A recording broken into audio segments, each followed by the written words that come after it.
ایک دفعہ کسی مسلمان نے یہودی سے پوچھا کہ آپ لوگ اتنے امیر کیسے؟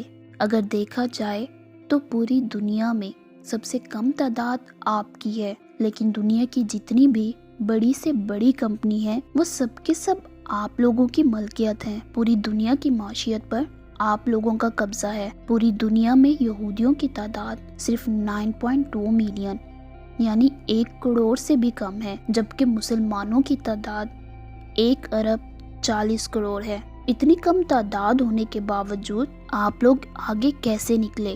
اتنے زیادہ طاقتور کیسے ہو گئے؟ تو یہودی نے جو جواب دیا اس پر ہم سب لوگوں کو غور کرنا چاہیے۔ اس یہودی نے اپنے 3 اصول بتائے، اپنی قوم کے 3 اصول۔ اس نے بتایا کہ ہم سب لوگ اپنی پوری زندگی ان 3 اصولوں پر عمل کرتے ہیں۔ سب سے پہلا اصول ہے علم حاصل کرنا۔ ہم اپنی پوری زندگی علم حاصل کرنے میں گزار دیتے ہیں۔ دوسرا اصول یہ ہے کہ ہم بچپن سے ہی اپنے بچوں کو بزنس کرنا سکھاتے ہیں، تجارت کرنا سکھاتے ہیں۔ اور تیسری بات کہ ہم اپنے بچوں کو شروع سے ہی مل جل کر رہنا سکھاتے ہیں۔ ہمارے لیے ہر یہودی ایک دوسرے کے لیے بھائی کی طرح ہوتا ہے۔ ہم آپس میں اتحاد اور بھائی چارے کو پروموٹ کرتے ہیں۔ دوستو، یہی وجہ ہے کہ یہودی دنیا کے جس بھی حصے میں ہو وہ ایک دوسرے کے ساتھ کنیکٹڈ ہوں گے، اور ہم میں سے چاہے کوئی کتنا بھی امیر کیوں نہ ہو،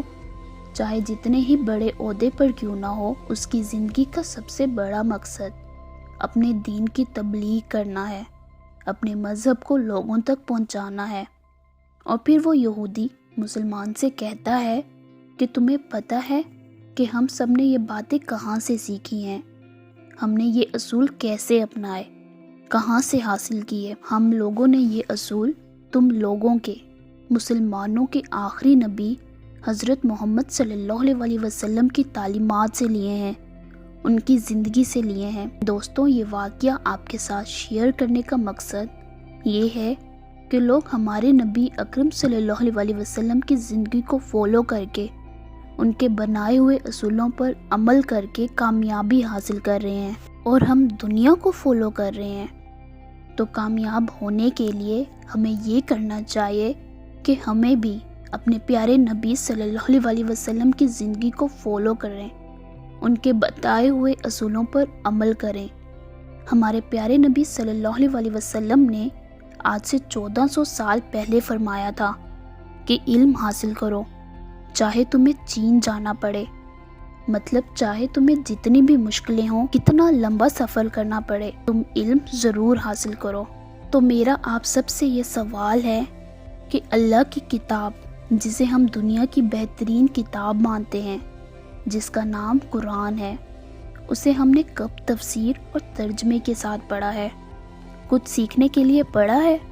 ہم تو قرآن صرف ثواب کی نیت سے پڑھتے ہیں۔ ہم اپنی سیلف ڈیولپمنٹ پر یا کوئی نیو سکل سیکھنے پر کتنا کام کرتے ہیں؟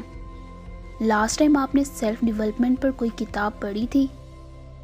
یہودیوں کا دوسرا اصول تھا کہ ہم اپنے بچوں کو بزنس کرنا سکھاتے ہیں، اور ہم اپنے بچوں کو نوکر بنا کر فخر کرتے ہیں، یعنی ہم مسلمان اپنے بچوں کو نوکری مل جانے پر خوش ہوتے ہیں۔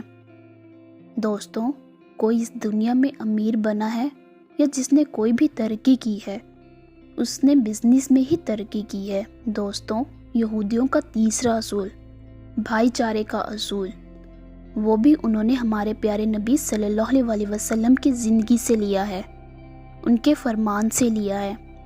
ہمارے پیارے نبی صلی اللہ علیہ وسلم کا فرمان ہے، آپ صلی اللہ علیہ وسلم نے 1400 سال پہلے فرمایا تھا کہ مسلمان ایک جسم کی مانند ہیں۔ جیسے جسم کے ایک حصے کو تکلیف ہو تو پورے جسم کو تکلیف ہوتی ہے، لیکن آج کا مسلمان فرقوں میں بٹا ہوا ہے۔ آج ہم تقسیم ہو چکے ہیں، ہم میں بھائی چارہ ختم ہو چکا ہے۔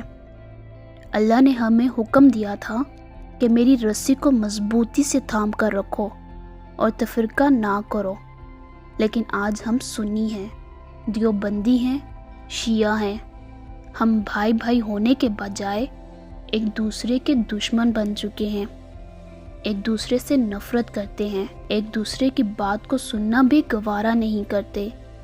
ہم ایک قوم نہیں بن سکے، اسی لیے ہم پوری دنیا میں بھیک مانگتے پھر رہے ہیں، کوئی ہمیں قرض دینے کو بھی تیار نہیں۔ دوستو، زندگی میں ہر روز کچھ نیا سیکھو، نیا سوچو اور نیا کرو، لرن کرو۔